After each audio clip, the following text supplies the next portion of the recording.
Welcome everybody. I am Emma Louise Elsey from the Coaching Tools Company. Now, when I first came across life coaching in 2003, I had no idea that I would soon live halfway around the world, move to a cottage on a small island with 5 acres, or that I would be running an online business from home. This is the power of coaching and living your best life. Here at the Coaching Tools Company, we have been around for 11 and a half years now, and that's how many of you know me. And I've been in beautiful Canada for 16 years this year. I am truly grateful to live a life and have a career that I love. With us today is Mary Turcott, who some of you may remember from our last session. She is the operations manager for the Coaching Tools Company, and I don't know what I'd do without her. She is helping with everything today from questions to admin and technology, and she will be specifically managing the chat and responding to any questions you may have, as well as helping me out with the questions. At the end, I do hope that you'll answer a quick 3 questions to give us feedback on what you thought of the webinar. And just before we get started, I'd like to go over a little bit of housekeeping. The webinar today will be 90 minutes in total. It will be a 60-minute presentation from Jennifer, but of course, in best practices for group coaching, she will be stopping and asking for questions as we go to keep the interactivity up. So we'll get a demo on how to do it, but we are also going to have a nice chunk of time for questions at the end. So please ask your questions in the Q&A box. And if you are joining us on Zoom, to get to the Q&A box, you just need to move your mouse or tap your smartphone screen and the menu bar will pop up and you can see the Q&A and chat boxes there. Okay, so I am thrilled to introduce you to Jennifer. I have known Jennifer for a number of years now, and many of you may know her as one of our guest authors. She's written almost 40 articles for the Coaching Tools Company, and wow, does she know her stuff in the field of group coaching, team coaching, leadership coaching, and more recently, more recently she's been focusing on virtual and remote conversations, but this has also been part of her repertoire for a number of years, and it has never been more important. So the official words are coach, author, and thought leader in the area of group and team coaching. Jennifer has been an early pioneer in the virtual and remote space.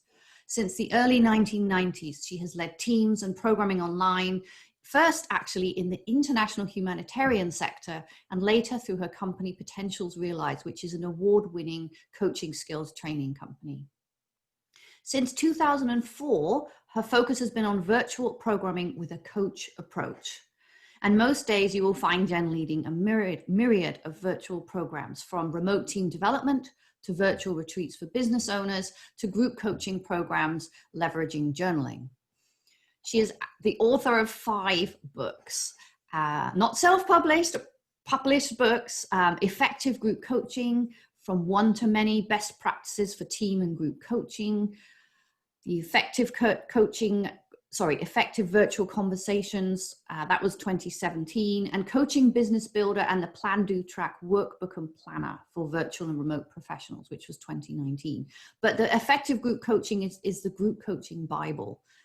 So if you haven't got that yet, that's a great place to start. Jennifer also is the co-host of the Remote Pathways podcast, which explores the people, places, and pathways to remote work. And she started that in November 2019. She said she's just celebrated a year, and really, wow, what a year, and how relevant is that? So I am so excited to share Jennifer with you. I'm going to hand over to Jennifer now and allow her to take it away. Well, thank you, Emma Louise, and wherever you're calling in from. And again, we see people from all over the world, which I think is so representative of our work and our conversations today. Really honored to spend time with you. I know how valuable our time is in today's world. I also know how important it is for us to connect as a community. So whether we've met before through my writing, presentations, or this is the first time we're meeting, hello. And welcome from just about an hour north of Toronto, Canada. It is sunny outside my window. I'd like you to just look outside your window, because we don't do that enough in the virtual space. And I'd like you to share with us one thing you see from outside your window. And yes, thank you, Mary. My name is Jennifer Britton, and you heard my long bio. It's very long, but I've, certainly as you've heard a little bit about me, I have very diverse passions. And what I love about being a group and a team coach, as well as an author, is the fact that we can fuse, we can link and merge so many things together. So take a look in chat. We're actually going to be using chat quite a bit throughout our presentation. With almost 500 people live on the line today, we're not going to call out every comment, but what I'm noticing, and I'll get you to notice in chat if your eyes can follow it, notice that balance and that blend of a lot of people looking at nature, seeing or hearing animals. For some of us, we are at lunchtime. Many people absolutely dark. There's someone calling in at 1:30 in the morning, which to me shows commitment to our profession. And I hope that at some point we'll have a chance to grab a chair together, whether it's here in a virtual space or one day again, physically. So today we are talking 6 best practices for online group coaching. Group coaching, of course, everyone knows, well, not everyone knows what group coaching is today, but certainly group coaching in 2020 has never been more important.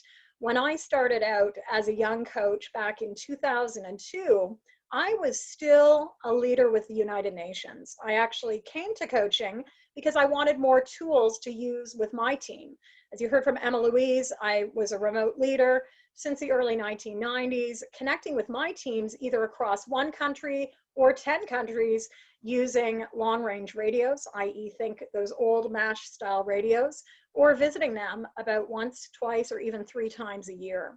Communication and the ability to connect, build trust, build rapport was so essential in supporting the teams that I supported who were on the front lines of ensuring that education and health were primary priorities in the countries that they lived and operated within, as well as working on the front lines of disaster management.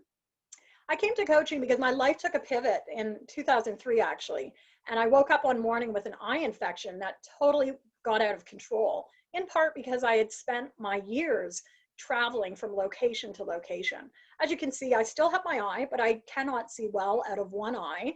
And when I started this business on April 7th of 2004, I had just moved back to Canada. We rolled into Pearson Airport, which is one of the biggest airports in the world behind Frankfurt and Heathrow.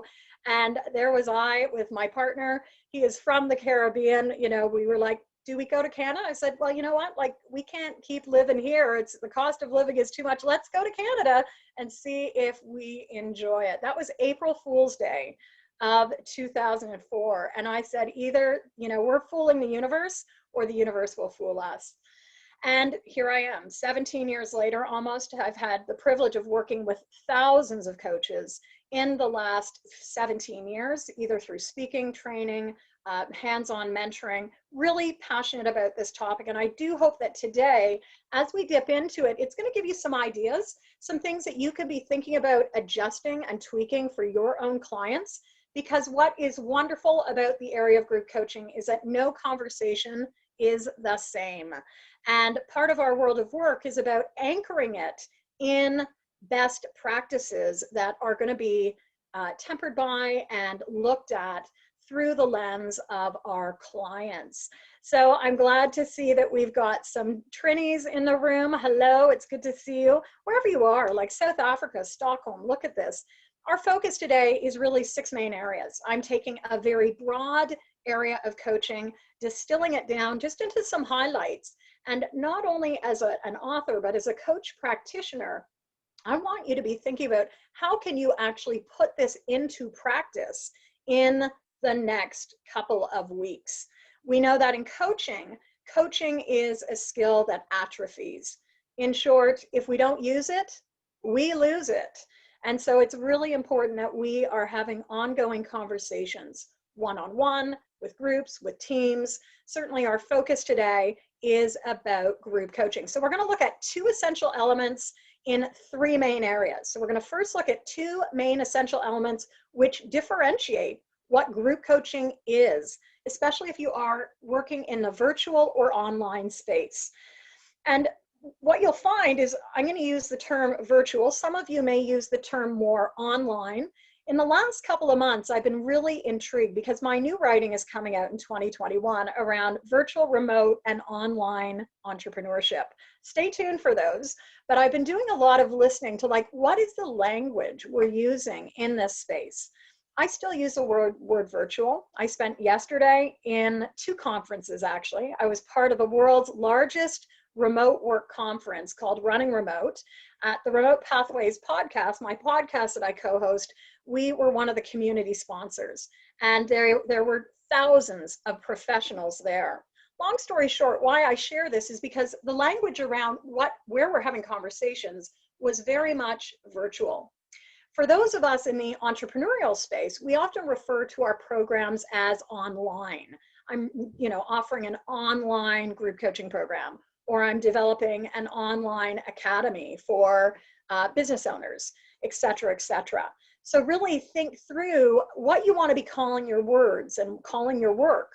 We're going to be spending a little bit of time setting the context, but then diving into 2 tips for implementation. How do you get these conversations out into the world? And as you've heard me say, there is no one right way to do group coaching. It's dependent on you, your coaching toolbox, as well as the clients that you're working with. So I'm going to be bringing these down to principles and practices. And because I know that one of the biggest pain points for coaches is about getting the word out about your work, we're going to spend about a third of our call today looking at marketing. How do you get the word out about what you have to offer? Groups are wonderful, but we need multiple people in the room with us. So to get us started, bring you into the room, even virtually like we're doing today, we're going to turn to chat again. I think we have maxed out our room, Emma Louise, which is great. So some of you may be watching this on Facebook Live. Some of you may be actually watching us after the fact. Please participate because asynchronous learning is happening all the time. Here's our current context. We are working across a whole slew of different areas. Networking, video conferencing, maybe from our home office, maybe working around strategy or team agreements. I'd like you to turn to chat and share with us one area that you've been really spending a lot of time around. And if you can see the screen, fantastic. Maybe pick one of those words of the icons you can see on the screen. If you're on a mobile device, it might be a little small, and that's okay. Just share with us one thing that you are doing. And I'm hoping that Mary might also in a minute be able to give us a bit of a verbal verbal input around what she's seeing possibly on the Facebook page. So I'm noticing our chat, and you can't see this on the recording, but we got a lot of people saying relationships, home office, preparation, there's relationships again, live webinar, presentations, networking, almost all of them. Why I'm asking you this question, first of all, is to one, bring you into the room. It's so essential that we start the conversation quickly. Today in this presentation, you got my bio, you got a bit of background, but in a group coaching, we want to bring people in immediately. And certainly in the virtual, remote, and online space, we want to make sure that we're creating a bit of a groundedness. We also want people to feel a sense of a bigger whole. So when we are in a webinar format like this, or maybe watching on Facebook Live, for example, what are the things that you can do to engage people regularly? One of the things that we can do is if we're co-hosting, we can invite one of our co-hosts to actually input something. So either Mary or Emma Louise, I'm curious, are either one of you able to see the Facebook Live feed? Yes, I can see our Facebook Live feed. We've got a couple of questions coming in from our group, Coaches Helping Coaches. We've got quite a few people asking watching. Questions. Yeah. And are anyone able to, is anyone on that able to see the slides? And are they commenting like we're seeing in the chat room in terms of what people are focusing on?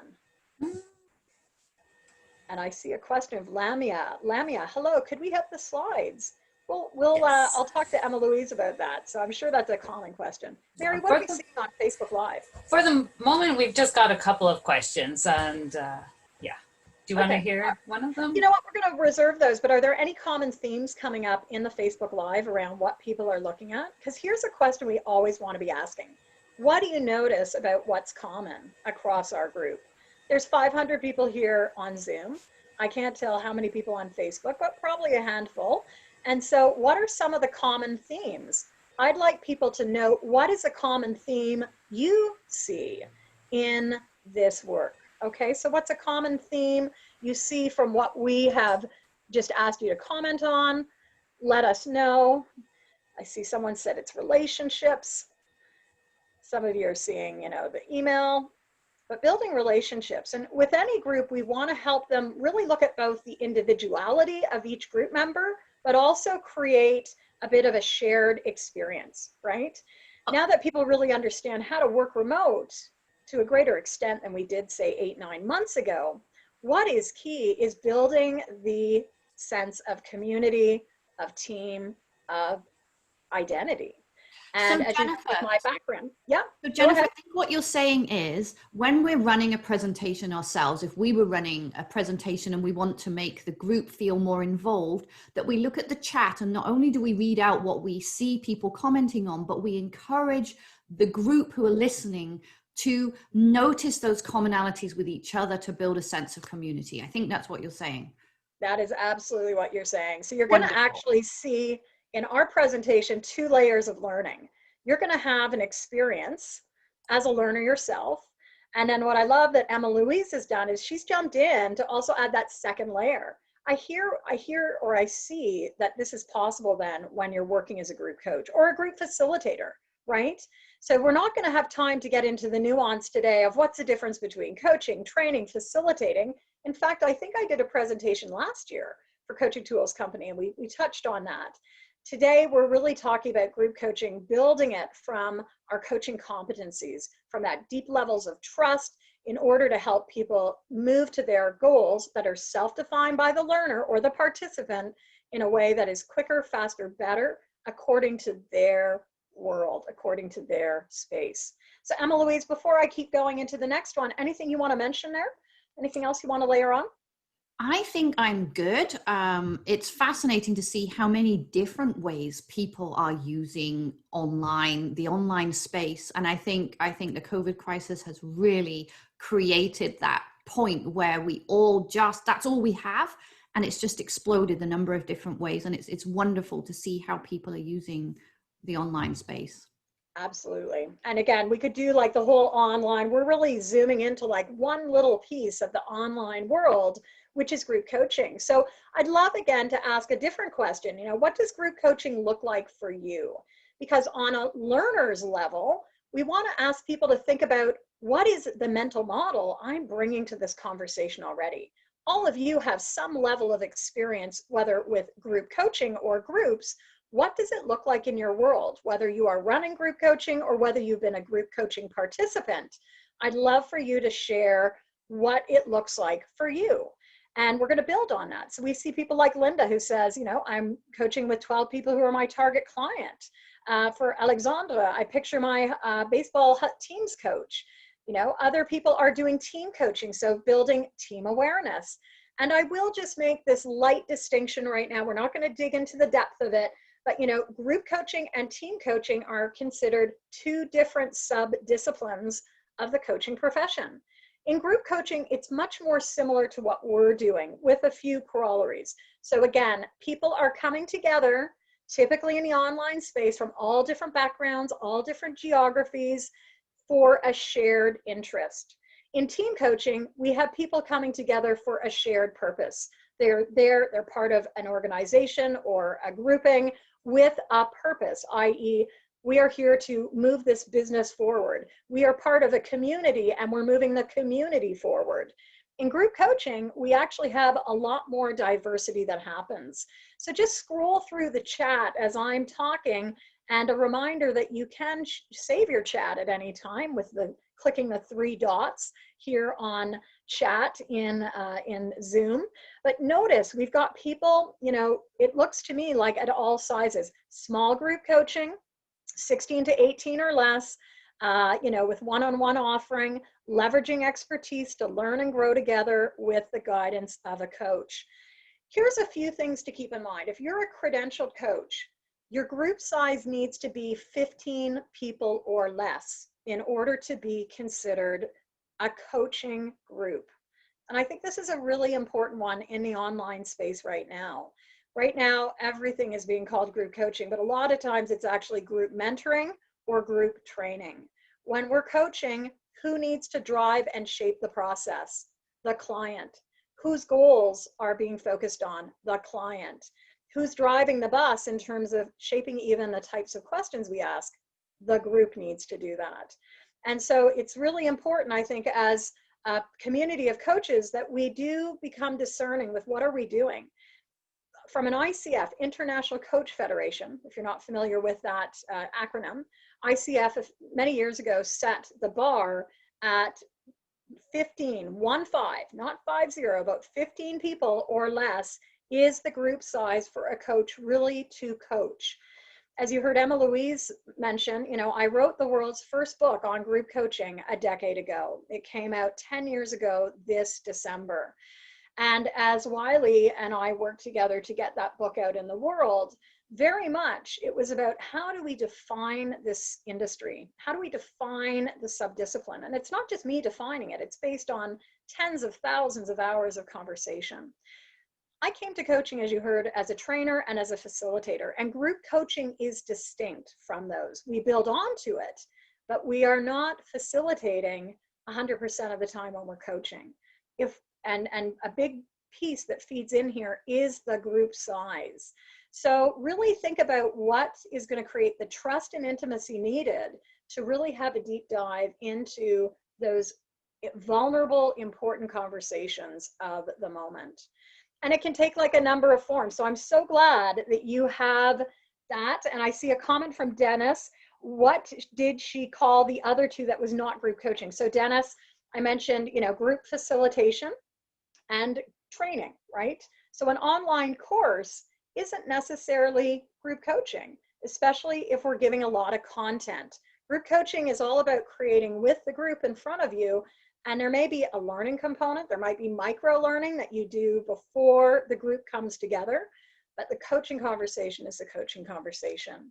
So world of groups, it can look like many different things. I brought some of the examples of different groups that I have created. Again, it's more important about the group size. You may have groups that run for short periods of time, long periods of time.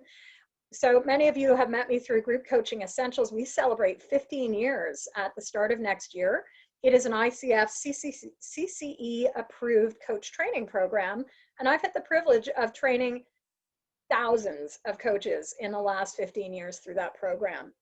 As I've been listening not only to coaches, but importantly to entrepreneurs, leaders, remote professionals, they will always give you the details on what they want next. So these are all just different types of programs that I run. Some are like a year in length, like my Learning Lab and Design Studio. Others run for 60 days, like the 60-Day Accelerator, which launched earlier this year, to really support people into the daily steps and consistent action that I write about in both Plan, Do, Track and Coaching Business Builder. So I'd like you to really think about, like, for you, in your world and where you want to go with your business right now, what do you want to create? We all start with one. And my first one, my second one actually in my business, was Group Coaching Essentials. It's become that flagship program where everything, a lot of my business is anchored around it. I run it monthly. Every month is different. It's still as fresh today as it was when I started. Why I share this program is because it actually grew out of requests from coaches. The first group program I launched under my business umbrella in 2004, there were two. One was called Your Balanced Life, but another one was all about taking people through a train the trainer in the virtual space. It was called Workshop and Retreat Essentials. And as I took professionals through that program, the alumni started saying, Jen, we like this, but we know you're a coach, we're coaches as well. Could you do something that is more group coaching focused and less workshoppy, less retreats? And hence, January 1st, 2006, launched the first Group Coaching Essentials. 4 years later, out came Effective Group Coaching, and that was 10 years ago. So again, groups can be, just keep listening for what they are there to say.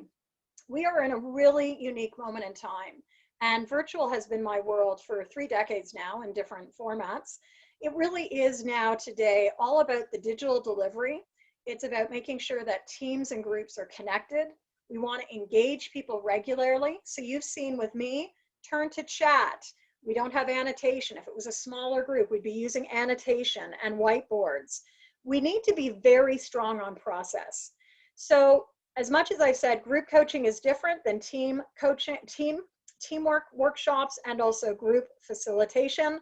There is a common thread that runs across all group work. And as group workers, we need to have a really strong process. It's always about learning for the people we serve, as well as learning for ourselves. And I would hope that, like myself, you develop a practice after every conversation of thinking about what worked well, what didn't work well, and what can I do differently next time? And those, in fact, are 3 quick questions you may be wanting to ask your group members about so that you're always getting feedback. The more feedback you get, the more you're going to see patterns, growth areas, etc. A couple of the growth areas I think we're still seeing today in this space is 1, the absolute need for trust and connection.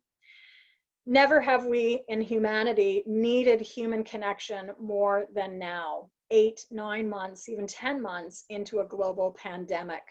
And group coaching or group conversations of any type really are an excellent vehicle to bring people together, to have them feel that, you know what, you're not alone. Even though we may feel alone, we are part of a much bigger human experience. Another big element that's important right now is the trust factor. And so again, organizationally, geopolitically, trust may be in different areas. What can we be doing to rebuild that trust within our communities that we work with? When we're working remote, virtually, or online, we have a few other things that are playing in. We have different cultures. We're working across distance, across time zone. Our pacing may be different, and several of these other elements are key. Think about how you're going to be addressing these in your program. One that's jumping out for me, and I think we'll all see different things in this word cloud, but one that really jumps out today is motivation. Think about what you're doing around motivation with your groups that you support, whether it's live and it's really live group coaching, or maybe you're designing on-demand online learning. And I should have really specified this. I don't just do group coaching. I design learning across the spectrum of all the different areas. But a big piece in the remote space is like motivation. How do we keep people moving? How do we keep people going? And how do we keep excited? As excited in week 2 or 3 of the program, when we realize this thing around change and this thing around coaching is a lot harder than I thought it would be. We want to help people get those quick wins and get the momentum going so that they really can move through the ups and downs of the learning process. I want to share 2 new things right now that really can help you dig more clearly into, like, how do you know if you're coaching versus training or facilitating? And I always like to draw us back to some of the early research from the International Coach Federation. Even with the new competencies coming into place in 2021, coaching is still coaching. That's what I love about this profession. Our principles and practices remain the same, even if the world around us changes. So a conversation is still a conversation. And back in 2009, the ICF, International Coach Federation, undertook a study of more than 10,000 coaching clients. They asked coaching clients, what makes coaching unique? What makes coaching different from other things like counseling, consulting, learning, etc.? And these 4 things came up. If you've ever worked with me, I think these are really things that we always want to use as not only a litmus test, and when I say litmus test, it helps us realize, am I really coaching? Am I really working with the goals of the client right now? Am I helping them create new awareness around the areas that are important? And am I also supporting them into action? Remember, with clients, it's not always a 50-50 blend of coaching towards awareness versus coaching towards action. That is going to be different for each person in your group, as is how they want to be held accountable. So accountability, of course, is a really big definer of the whole coaching profession. We hold the space and keep shining that light on our clients' goals, whether we have 2 people in the room, 10 people in the room. And I would also assert, if you're working with a big group like this, how do we help people self-coach with themselves? How do we facilitate peer coaching? So I'd like you to think about your work right now. We're going to take a question in just a minute. So that's a bit of a heads up to Mary and Emma Louise. But I'd like you to share with us, as you think about your next steps in coaching, what is important for you? What are the skill areas that you want to be building as a coach in general? It doesn't have to just be a group coach, but are you wanting to spend more time looking at how do you work with clients on goals, on action, on awareness, or accountability? Let us know in your chat.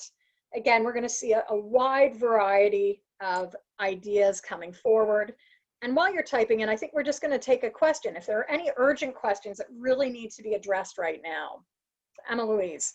Okay, I'm just taking a look here. It's interesting just looking at the chat whizzing by there, Jennifer. We've got a lot of goal setting and accountability coming up. And then of course, awareness, because that is what we do as coaches. We help people become more aware of their self-limiting behaviors.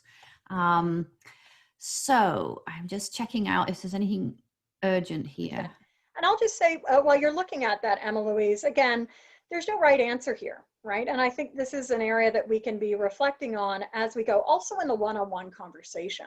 I think it's very interesting to see, you know, who are our clients? What are they needing? What are they needing from the conversation? What are they needing from us? And where are we comfortable? We all have an edge, and it doesn't matter whether we've been coaching for 2 months or 20 years. We are always learning. We should always be learning.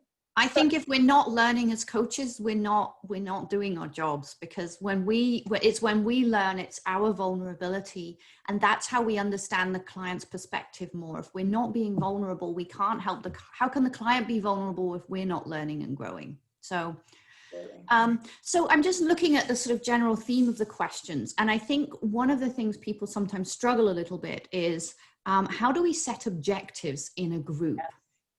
Yeah, good question. How do we set objectives in a group? So one of the tools I like to use, and if you have a copy of Coaching Business Builder or Plan, Do, Track, you're going to notice one of the last pages in the book is known as the one-page plan. So the one-page plan is just simply, you can create your own. Just grab a Word document or an Excel file, and you just want to have 5 columns by 5 rows. And what you can ask your clients to do is actually identify their top 3 to 5 goals for the coaching engagement, right? That's part of our PCC markers. What do you want to focus on, client, and what's it going to look like? What are your measures of success? So in a one-page plan, which I usually get group members to complete between session 1 and 2, I have them come back by session 2 and outline, what are your top 5 goals? If you're a business leader, maybe someone in the group is like, oh, I want to grow my social media following. So we know that that's not a smart goal. In the one-page plan, we want people to start breaking their goals down, of course, into the goal, the description. We also want them to specify what are the resources they need, what are the timelines, and what's going to help or hinder them, right? And that will really be more of a springboard into the coaching conversation. So again, coaching can look very diverse. Some of you are going to work with groups that want to have everything online, and they want to have a Facebook group, again, a secret Facebook group. Or maybe they don't want to go on Facebook, they want to do something else. So they might go to Mighty Networks. That's another option where you can actually have your clients being and meeting on Mighty Networks, which is a whole other one. Maybe you're like me, maybe you already have Teachable sites or Kajabi sites. Well, you can also look at how do you create community in that, where the community is what? Confidential and secure and safe to share amongst each other.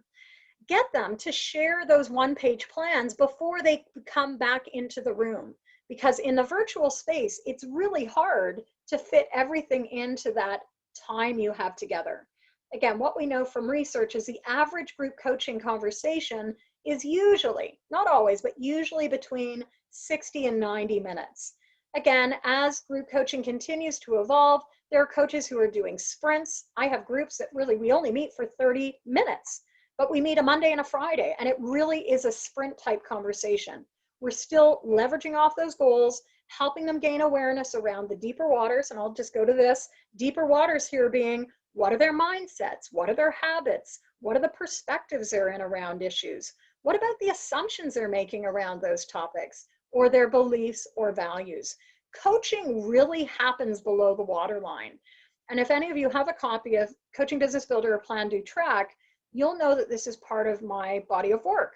It really is about helping people uncouple where they're getting their results. What are the behaviors that are feeding in? And as we know, and this goes way back to like 3, 4, 5 decades ago, Harvard and the Getting to Yes project, where we get results is really through these under the waterline areas. If I have a mindset that it's hard, it's difficult, what am I going to do? I'm probably going to throw in the towel instead of keep persevering. However, if I built a habit, if I built a muscle of just, keep trying until it works, have that innovation mindset, then that's a whole other muscle. It's a whole other flywheel we can be pulling on. So, Emma Louise, I hope that answered the question in a very indirect, perhaps Canadian way. I think so. We had a couple questions just about the elements of the plan. You mentioned 4 elements for that plan. And I think that would be, yeah. And where the one-page plan is, where they can find it.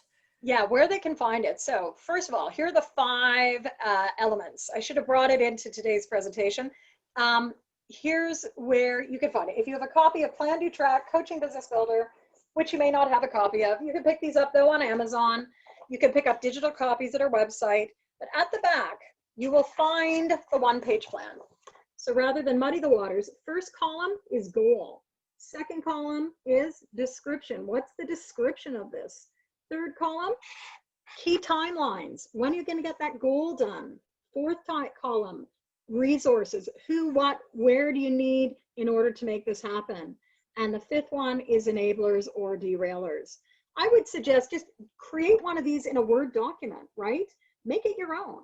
You can have it, often mine are like more landscape than this, but just in a book, it has to be published this way. Why I like this is because in between a first and a second session, people are going to fill out their one-page plan. Maybe they're doing that on their own, or perhaps maybe you're doing some one-on-one coaching with them every week, every other week, but that's going to help them gain clarity on what they're focusing on. When group size is small enough, have them really share those plans together. And if you're working with a group of entrepreneurs, for example, someone might get really inspired by seeing someone else's one-page plan. Maybe they'd forgotten that they had a goal to do, to really spend more time in building their following on social media. So the plans, of course, are always something that are living, breathing, and evolving. Why I think this is such an important piece in the workspace is, one, unless we have a shared common meta view as a group, we're going to feel very disconnected. So by session 2, people have had a chance to look at their one-page plans. We're actually going to earmark time in our second group coaching conversation to have discussion, to ask questions like, what did you notice about everyone's one-page plan? What are some of the common themes across our one-page plans? That's helping us shape our identity and our culture as a group. And that really becomes another doorway, or as I would say, pathway, as is in my upcoming writing, of the coaching conversation. We don't want to assume things, right? It's not a coach's role to assume. I'm reading this. We're asking the group to identify what's important for them. So Emma Louise, do you think that's going to answer the question that was raised? I think so, Jennifer. I think you've done it. I think showing them the one-page plan is super helpful. And yeah, and just to reiterate, Jennifer, like anytime you, whether it's one-on-one or groups, you need to be asking the client what their goals are for coming to the coaching. And that's really what we're doing with the one-page plan, is you're saying to each individual within the group, what is it that you're planning on getting out of this group coaching with me? And that's what makes it coaching as opposed to training. Absolutely. And, you know, again, we want to be taking clients. This presentation isn't going to go into like all the process pieces around group coaching, but a really important piece of this to make group coaching work is that trust and connection. And if we don't have trust and connection, if people don't feel connected to the program, connected to the coach, and connected with the other group members, they're going to disengage, right? This is part of why in pure group coaching, it's really important that small is beautiful. If I'm part of a group of 5, I have some social contract in that space. If that group grows to 10, 100, 1,000, all of a sudden, it's really easy to just say, no one really cares, right? There's been a lot of research done around a term that's known as social loafing. And beyond a very small group size, people start to socially loaf, right? They don't care. It's not important. So you as the coach get to determine what is the group size you want to work with? What is the group size your clients want to be part of?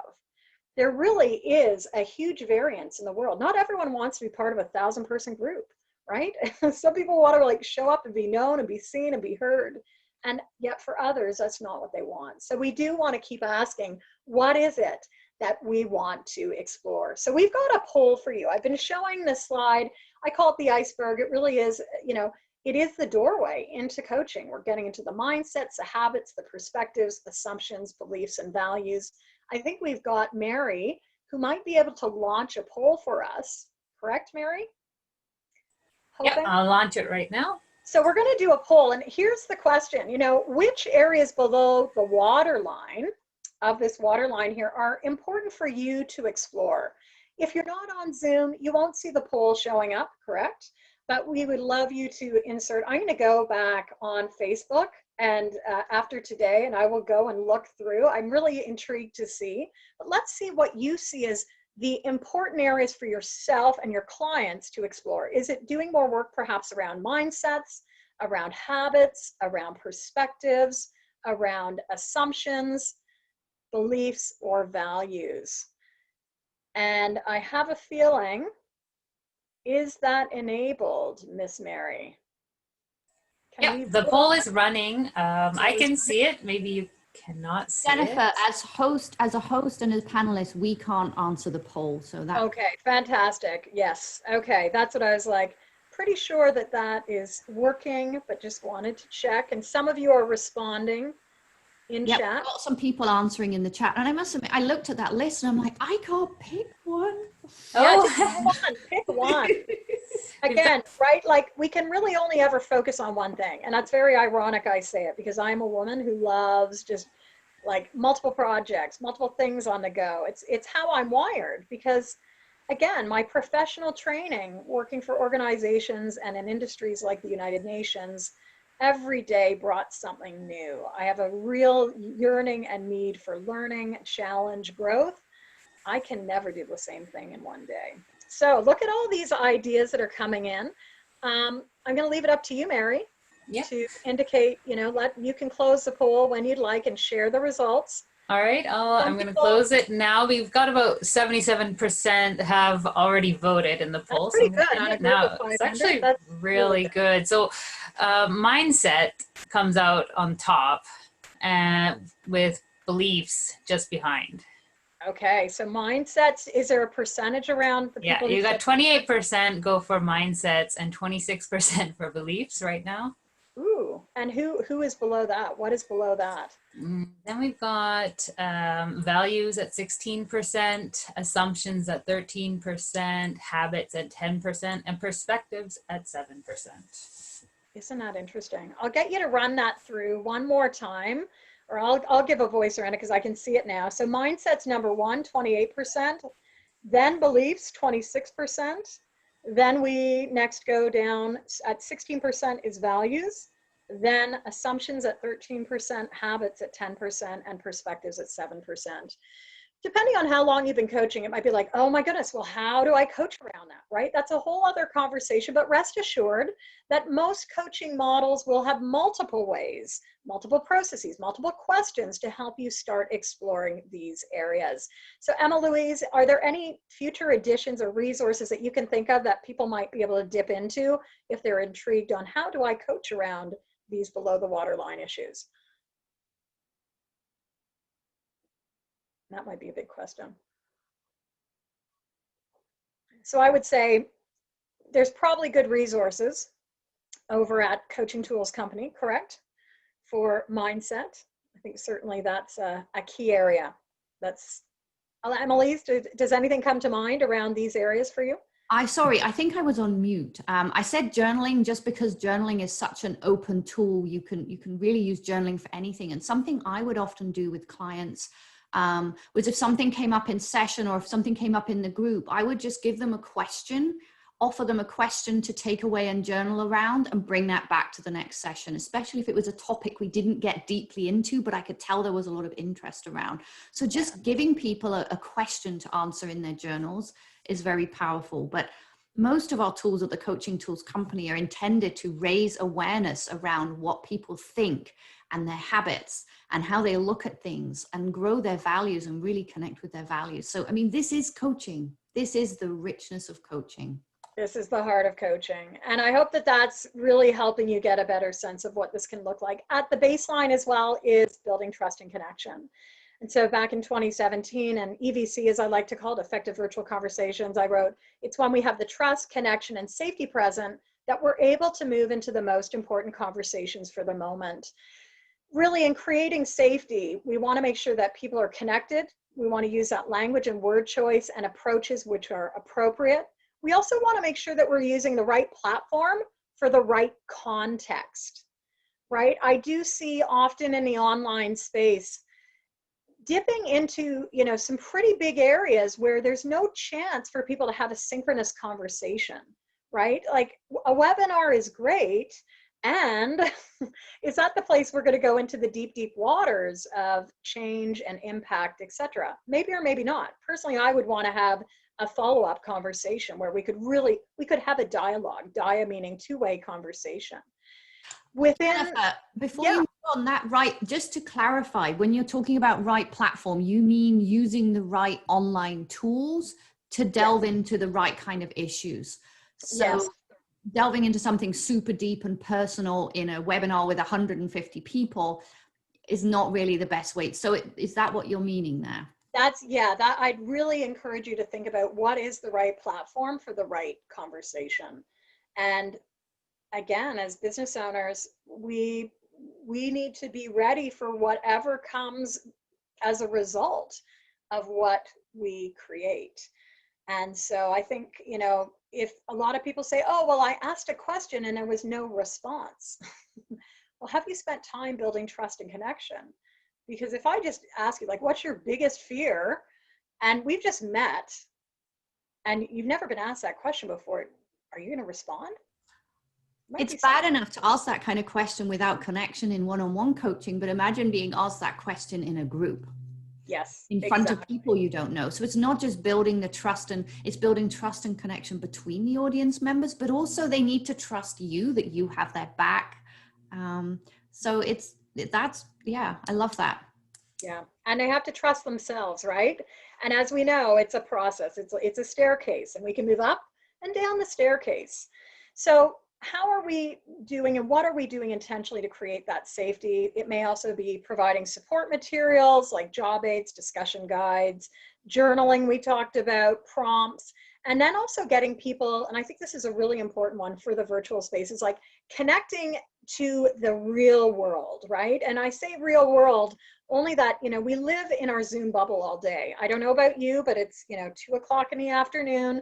My call started this morning at 5 a.m. Toronto time because I still work globally, but I don't have to travel. And, by the time I'm sort of mid-morning Toronto time, I'm like, okay, what did we talk about? And, we need to develop moments, these pause points between the screen time and the doing time.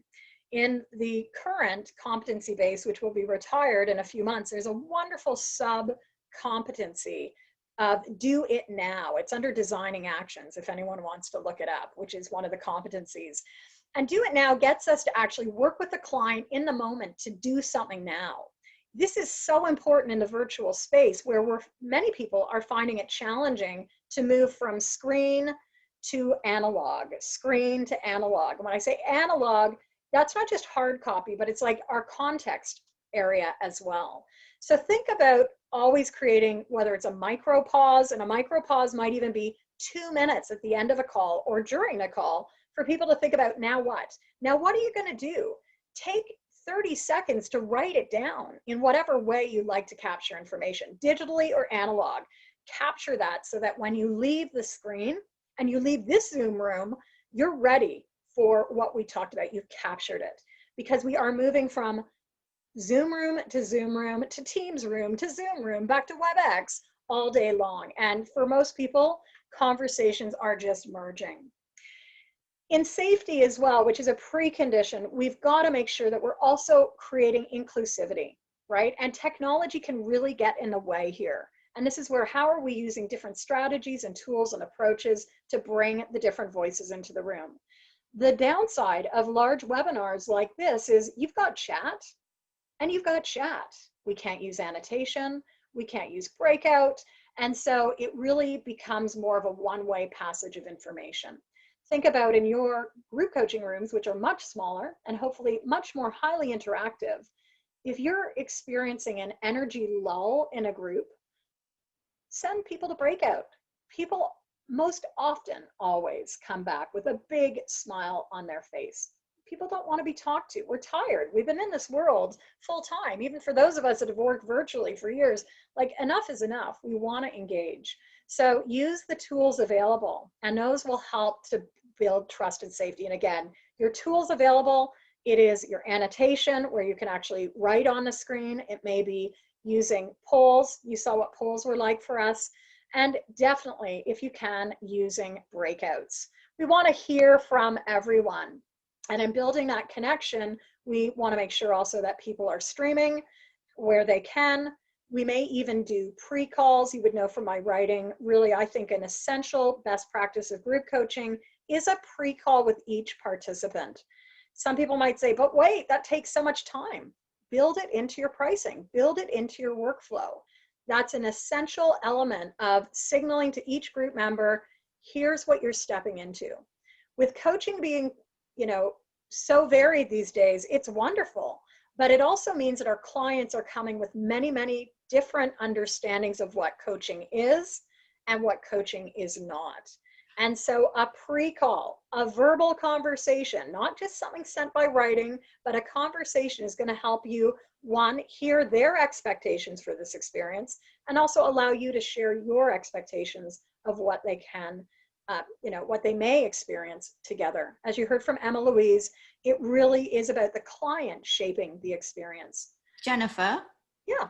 Many moons ago, I think it's when I first came across you, so maybe 12 years ago, you mentioned pre-calls in a group coaching webinar that you did. And that, it didn't blow my mind, but I was like, that's such a fabulous idea. It's different to a webinar like this, where we're presenting en masse.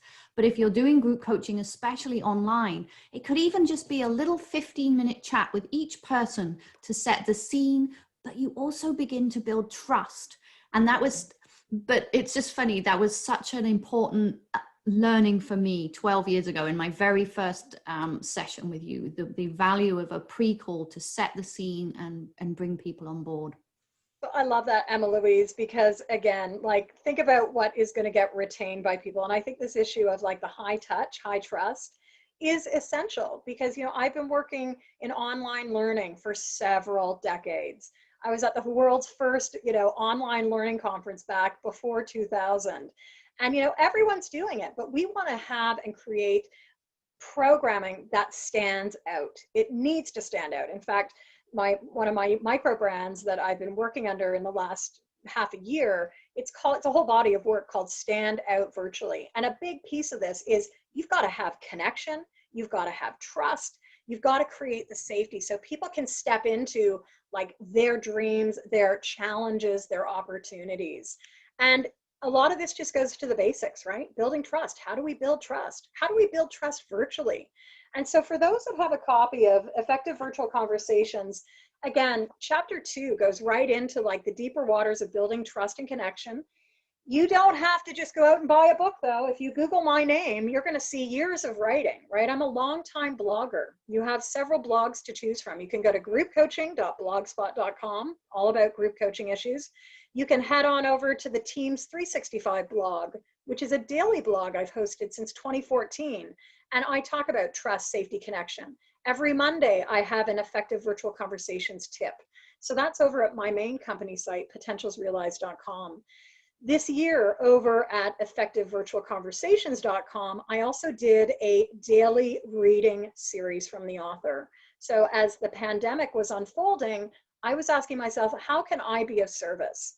Part of my mission for 2020, 2021 is to actually impact the work of 795,000 professionals around the world. That's a pretty big number, and I can't do it all on my own. But one vehicle that I wanted to turn to was my voice. And so I did 66 days of reading from Effective Virtual Conversations, 5-10 minutes at a time. And you can listen into those when you have time over at effectivevirtualconversations.com. So one of the chapters I touch on is the building trust, safety, and connection, but it's absolutely essential. So we want to bring your voice back in. Which area do you want to put more attention around in your work? Is it fostering more trust?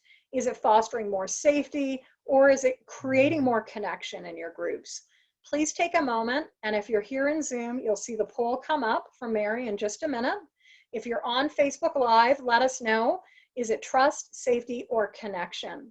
These are really a triangle, and if one of them is weak, it's going to weaken the whole element. So think, okay, that might be a different poll that we got, but you know what? Let's answer this one. This will be a good segue. I'm seeing which approaches do you want to incorporate, right, Mary? Is that the one? Yes, sorry. It's a different poll. We want to head to marketing. Before we go to marketing, if you'd like, in chat, let's go to like, where do you want to put more attention? Trust, safety, or connection? We are seeing some answers in chat here. People have gone with it. You see, people know how a lot of connections showing up, actually. A lot of connection. You know, it's, I'm not surprised that connection, going back to this remote working conference I was at yesterday, you know, and these are not coaches. These are remote first organizations. They've always worked remotely. It's how they work. It's how they operate. It wasn't just the pandemic that put them there. And, you know, there were thousands of professionals also who are just moving to the remote space. And connection kept surfacing as a topic area.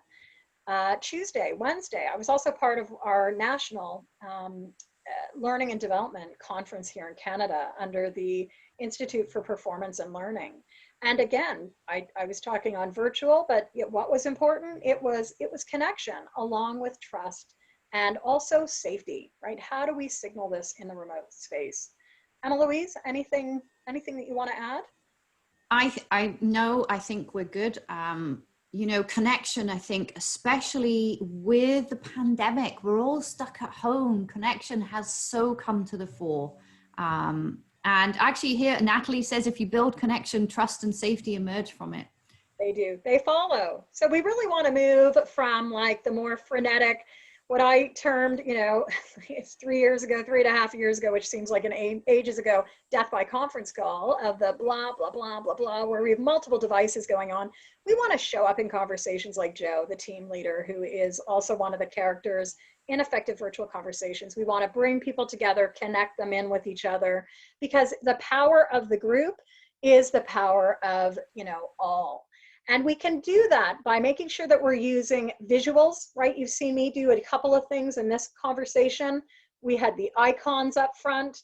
If you join me for future programming, you'll always see that I have like visuals. In fact, one of the decks that I launched this year digitally is it's called the Journaling Conversation Sparker deck. And it's journaling prompts that come to you as JPEGs rather than physical decks, although I still sell the physical deck. But it really is a game changer because people just want a prompt. We may also create roadmaps, right? No surprise intentionally that I call my podcast Remote Pathways. Really, you know, like how do we help people visualize their road, their path? That's a big part of what we do as coaches. And in creating connection virtually, you may also want to leverage the power of metaphor, right? Metaphor is really a powerful visual anchor, a verbal anchor, a picture anchor even. And part of what we always want to do, as you've seen me model throughout this call, is create common frameworks and language. You heard me ask the question, what do you notice as being common across our group? And that was early on. So how are you helping people see connection?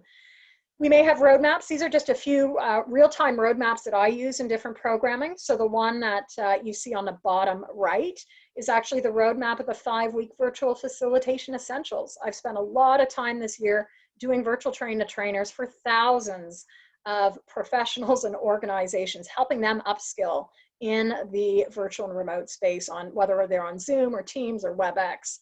And, you know, I love that work.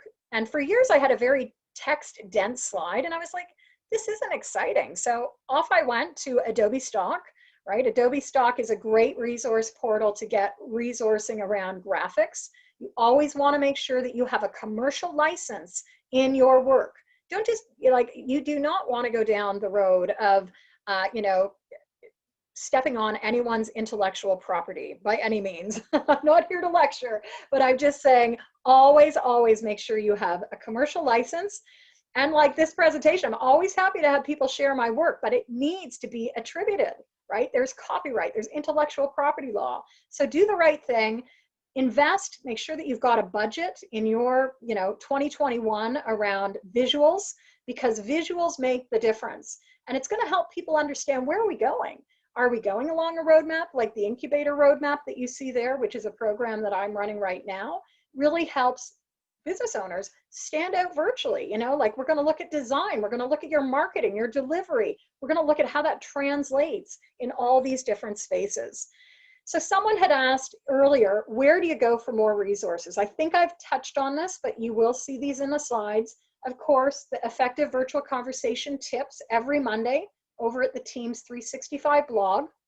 You can also, if you haven't seen it this year, earlier this year, I released a remote working white paper. It was before the pandemic happened, but as things unfolded in March, the International Coach Federation reached out to me and asked me to do a couple of things for their members. First of all, because of my expertise in the area of remote and virtual, they first asked me, do you have something for our members? And I said, absolutely. I've just done this remote working white paper. So if you are an ICF member, you can head on over to the International Coach Federation website, go to the COVID-19 page, and you can download a copy of the remote working white paper. You can also see me talk for about half an hour on a couple of very important issues around virtual presentations. And then you can look me up at Amazon. So we're coming to the last half an hour. We're going to go a bit into marketing, some more questions. Here's another resource. You don't have to go far in the coaching tools ecosystem. A few years ago, I did an article for Emma Louise and all of you called 8 Ways for You to Create a Wow Virtual Call. So 8 very practical things that you can do to create some wow for your groups, whether it's a small group of 4 or a large group of probably like 800 people that we have here today. Always ask them first, what's in it for me, right? I asked you at the start, what's important for you right now in your world? And we went to the icons. We also want to move things along quickly. And that can be a challenge because we do all have different processing speeds. Really be noticing in your groups, like, do we need to slow things down? This has been a quick presentation because it's been a presentation. You do not want to coach at this pace. Let me make that explicit.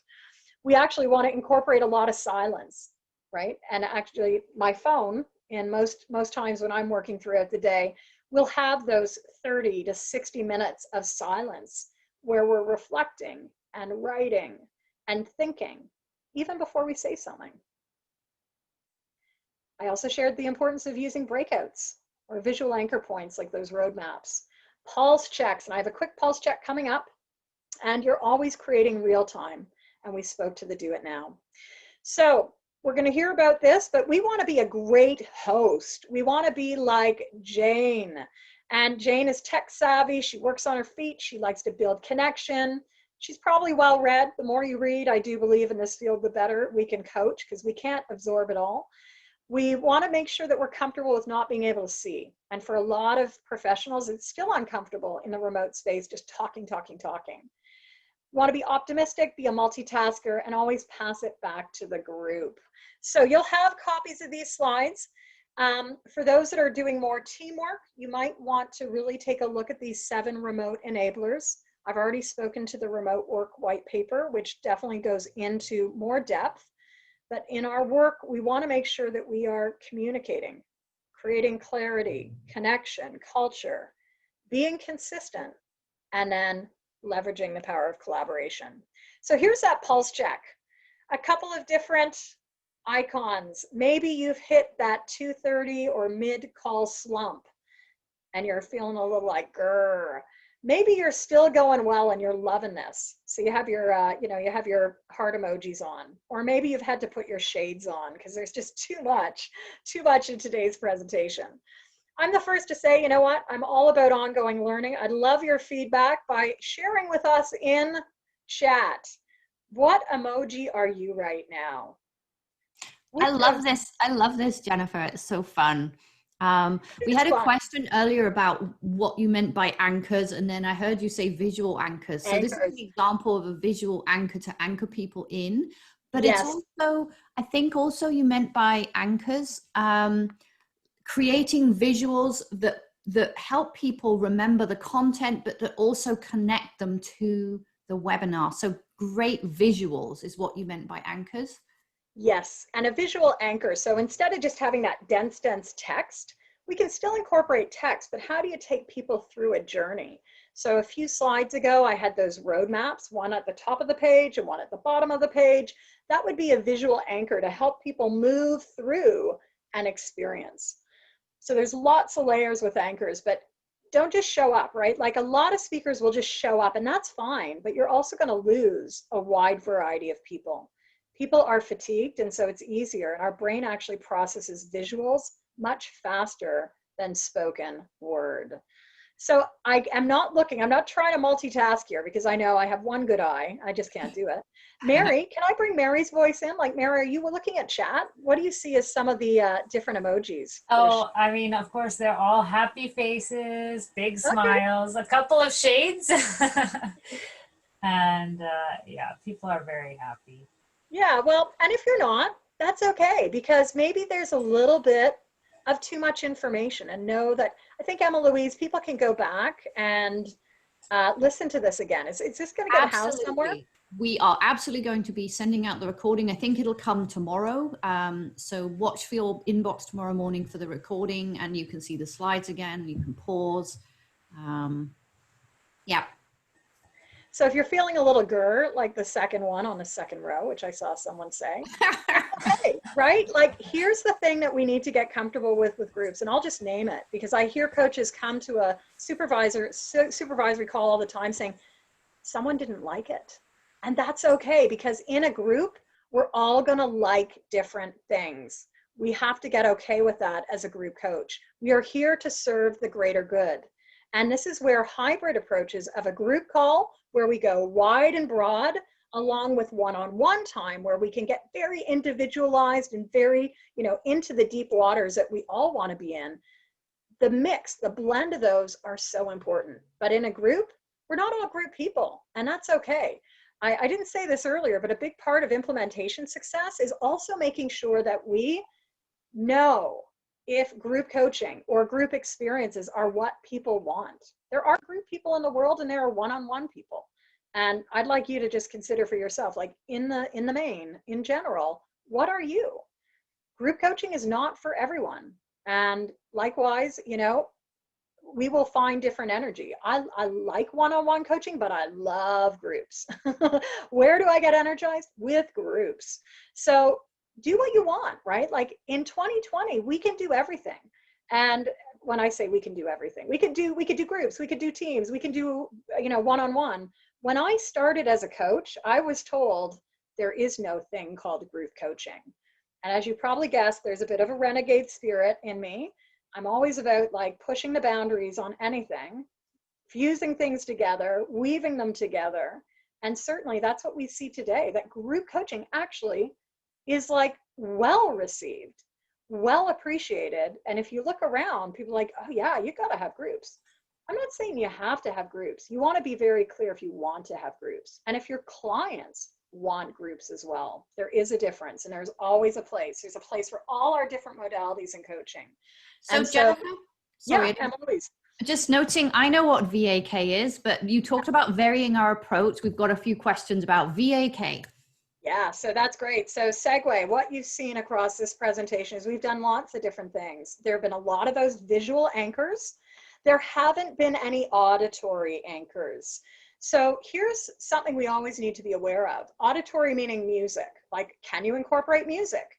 So if you're in the US, yes, you can. If you're in Canada, no, I can't, right? There are different copyright and intellectual property laws. If I'm gonna play music on any like public platform, paid or unpaid, as a Canadian business, I actually owe a royalty fee to the producers, so to that creator. And so I choose not to use music. I would love to do it, but from a legal perspective, I really can't. So know your law. And again, legally, like we get into the realm of international law.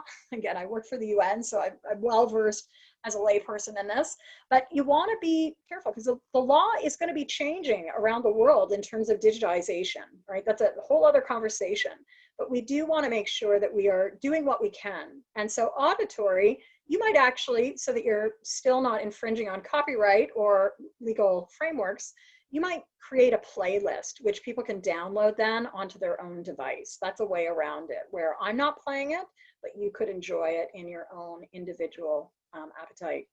And the K, to leave auditory, the K is kinesthetic.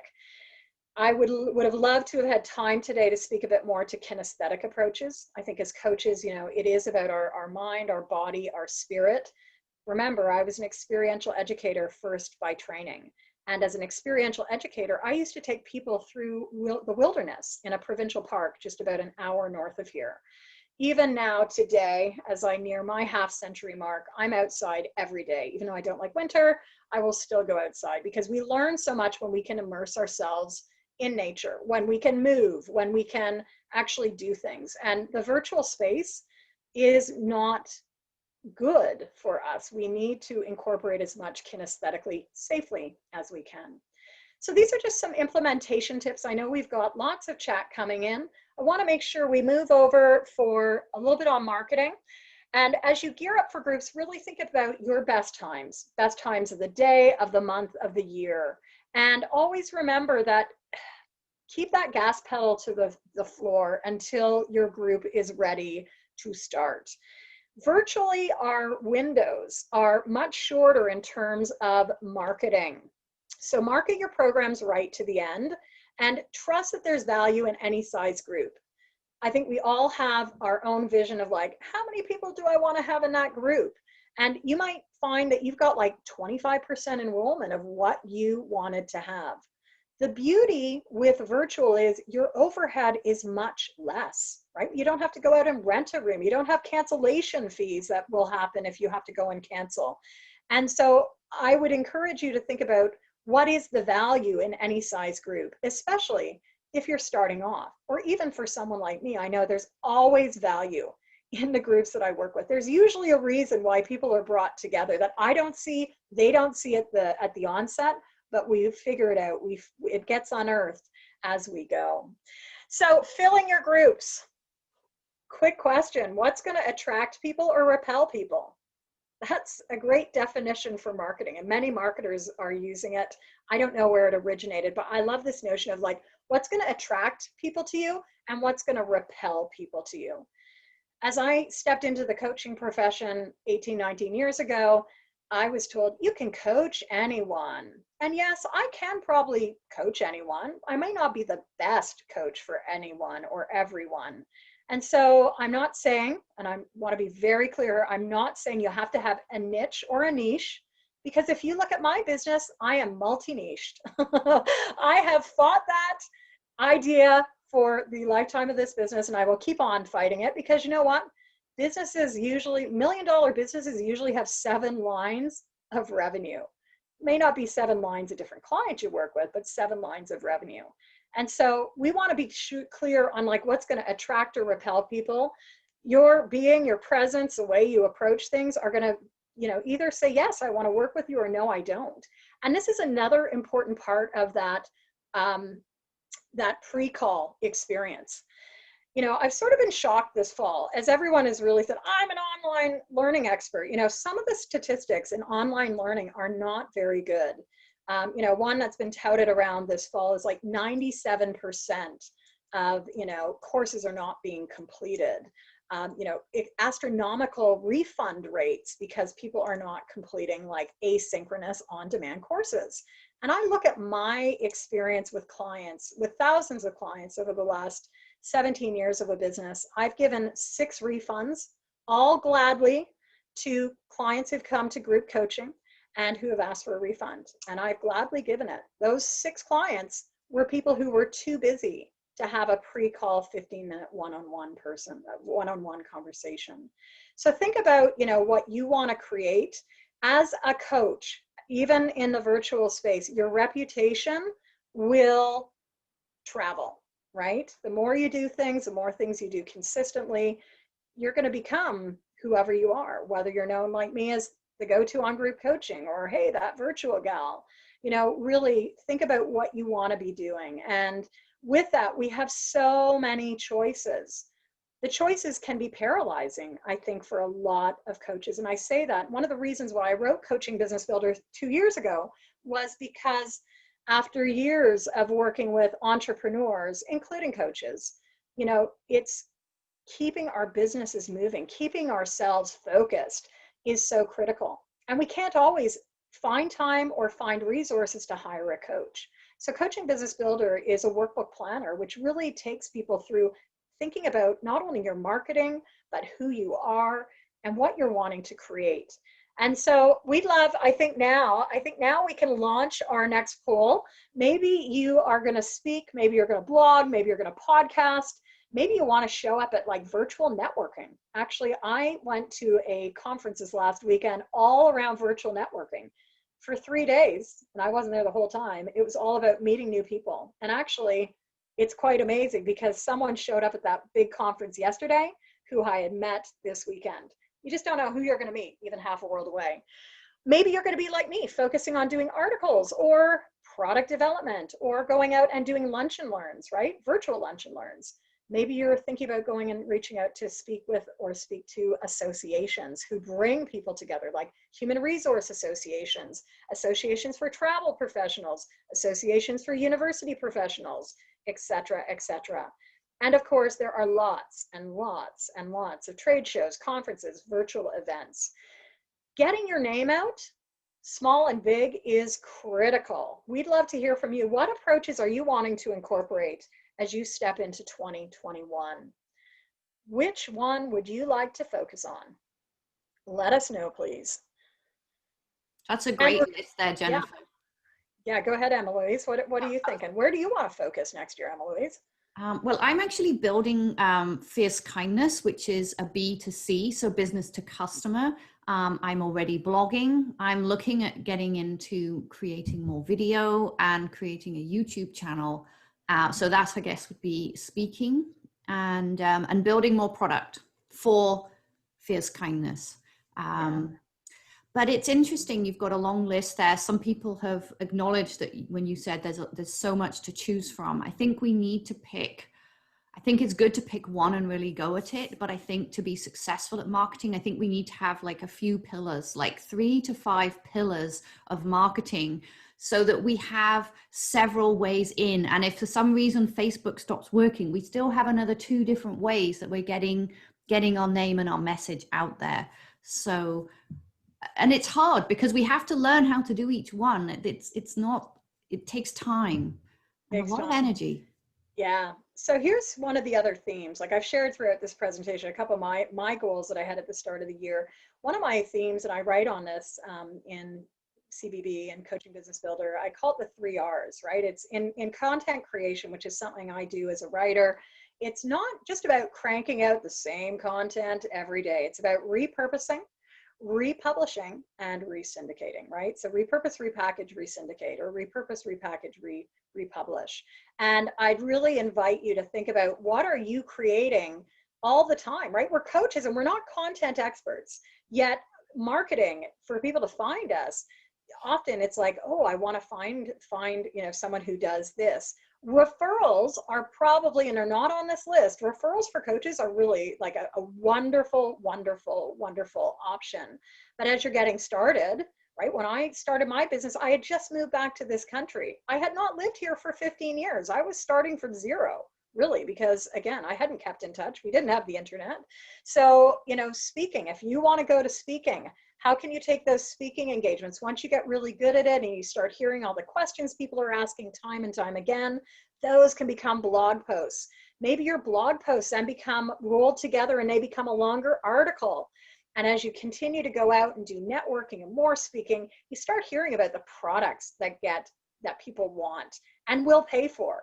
The start of this presentation, I showed you that slide of different groups that I've created over the years, and it's always from listening on the blog, listening in the podcast, listening to speaking, and that will always be a great indicator. So thank you for sharing this, Mary. Just notice, and you don't have to do it all. The message is not do it all. The message is pick one, repurpose, repackage, republish, and really build things out one day at a time. That is the mantra of Coaching Business Builder. Consistent action, daily steps equals momentum. If we're trying to go 0 to 1,000, even as an established business, it's not possible. It's not realistic. So, use your inner compass as the wisdom check. What is possible? And I think some of the trends that we're going to continue to see, challenges. I've done 2 challenges under the Stand Out Virtually umbrella. I'll be doing a 3rd one the week of December. So you mean like Facebook challenges, Jennifer, right? Like, for example. Could be Facebook, it could be LinkedIn, it could be other. I do my challenges live. Some people will pre-record, but I do real-time challenges where we're building things out over the course of a week. You could be doing things longer. I think an interesting one that's popping up right now is like text-based coaching. How I don't think I would text-based, but I think I need to leverage more texts as another channel for marketing. And I think a big trend with continued fluctuations for 2021 will also be consistency. I'd love to hear from you. What do you think some of the trends are on the horizon in our industry? There's probably a lot. Every year, actually, and this will happen in probably 2 or 3 weeks, I do a year-end group and team programs call. Every year, it's been about virtual. Certainly, I don't have to mention virtual as a trend anymore. It's a reality. So, Emma Louise, I know we're coming to the end of this presentation, but think about how you can, really move the needle on marketing. As Emma Louise is maybe going to 1 or 2 last questions, I'd love for you to zoom into this slide, which has many, many different icons on it. And as we're sharing something around a question, like, is there an image here that can help anchor your thinking and action around marketing for 2021? You don't have to reply, but put it down for yourself, because you will leave Zoom in a few minutes and you'll probably be half an hour going, what was that icon that I chose? I can't remember. So Emma Louise, any other questions that we want to try to fit in today's presentation? So many. There's so much rich information you've shared today. And there's some great little pointers. I mean, someone written here, micro radical coaching sessions. Someone has written using WhatsApp, like some things that I hadn't thought of. Someone wants to know what a lunch and learn is. There's lots of small questions, lots of big questions. What should we choose here? So, well, here's what I'm wondering. I think maybe I'm wondering if after today's presentation, there's a way, you're the content vehicle expert. Is there a way that maybe we could take some of these and like share with the community, whether it's like a quick post or whether it's quick video? I'll leave that with you, Emma Louise, because this is. I think so. I think maybe you and I can get together afterwards and I can share with you the questions and we can maybe put a little article together or something that answers some of these. I think that's good. Again, like this field, we've tried to tackle 3 main areas. And to the lunch and learn, a lunch and learn is simply a corporate term, right? They often bring their employees together over lunchtime to learn about something. So it could be a half an hour presentation. You'll still hear that term being used. So a lot of associations will host lunch and learns. And it's a great way for coaches to get out, maybe be paid for your speaking, and also get your message out into the wider ecosystem. It's something I used to do, Jennifer, lunch and learns. I had a contact in a technology company, and one of my target audience was people who are in IT. and I went and did lunch and learns. This is when we could do stuff physically. I did lunch and learns around personal development books, and I would go in over there, everyone would bring in their lunch, and I would do a little coaching session around a development book, and it got me face to face with my target audience, and I got clients from that. Yeah. And now we could do that virtually. People want to hear you, they want to see you, they want to get to know you, and we can't do that in a 500-person webinar, right? So I hope that you've learned a little bit more about me and that you're getting inspired in your business to do certain things. You can catch me on the airwaves at any time at the Remote Pathways podcast. And it really, as much as we've been able to, we've wanted to bring your voice in through the chat, through the polling, and most importantly, I hope you're getting some new insights in terms of what you can do. So just to recap where we've been in this last hour and a half, and thank you for holding on. We've looked at trust, safety, and connection. I've continued to ask you, what do your clients want? They will signal for you what they want. If you listen to them and with them, I think that's a recipe for success, right? Listen for what they want. We're going to listen to your questions, and we're going to get some content back to you. We've touched on that great article that you'll find at the Coaching Tools Company, 8 Ways for Wow Calls virtually. We looked a little bit at the start of, well, a little bit as high level, maybe too high level for some of you, on differentiating group coaching from other group practices. And if you Google my name, you'll find 10, 12 years, again, from Emma Louise's memory. I've been talking on this topic for 12 years. You'll find me online really going deeper into what I call the group program continuum of coaching, training, facilitating, and consulting. Today, I also looked a little bit at the remote enablers. If you head on over to my YouTube channel, Jennifer J. Britton, or Effective Group Coach, you will find more on the remote enablers and lots under marketing trends under the whole Coaching Business Builder website. There's a whole website for coachingbusinessbuilder.com. So we want to hear, as we go to close in a few minutes, like, what's the one thing you want to make sure you're incorporating? This is not just for us to say, wow, look at like what's common, but like for you, out of your investment of time and energy, what's the one thing you want to start putting into practice? Maybe it's a marketing tip. Maybe it's. Oh, I'm seeing some things come up. We got pre-calls. That was a big one. April's going to bring in visuals. Yomi's doing pre-calls, systems and automations, lunch and learn, podcast, lots of visuals and pre-calls. I think that's super important. Quality visuals, roadmaps, silence. Aha, that didn't come up much today, Jennifer. It doesn't in my presentations, but it would if you worked with me as a coaching group. And consistency from Marcia there. Networking at associations, visual, auditory, kinesthetic aids, the 3 R's, pre-calls. Yeah, 1 step every day, pause points. Yes, so there's something from all over your presentation today, Jennifer. And will they get a copy of this? You know, will they get a copy, and will you be posting this anywhere, Emma Louise? We can certainly, if you're okay to share your slides, we can certainly get those out to people. We can find a way to do that. We might have to ask you to, anyway, we'll figure that out. We'll figure it out. Happy to get it off to you. You can find me in multiple channels. You know, the one that I think I really enjoy the most is certainly via the whole podcast. So head on over to remotepathways.com. As we said, we've got a resource for you, and that will come out in the link. And there's 7 ways to amplify your virtual conversations, or pick up the phone. I haven't put my phone number here, but you will find me online. Just pick up the phone. I'm often on calls, but you can also schedule a 15-minute call with me at any time. I hope that you found a lot of useful things. Remember, pick one and the rest will follow. Always be listening to your clients. And Emma Louise, I'm going to pass it over to you as we go to wrap up.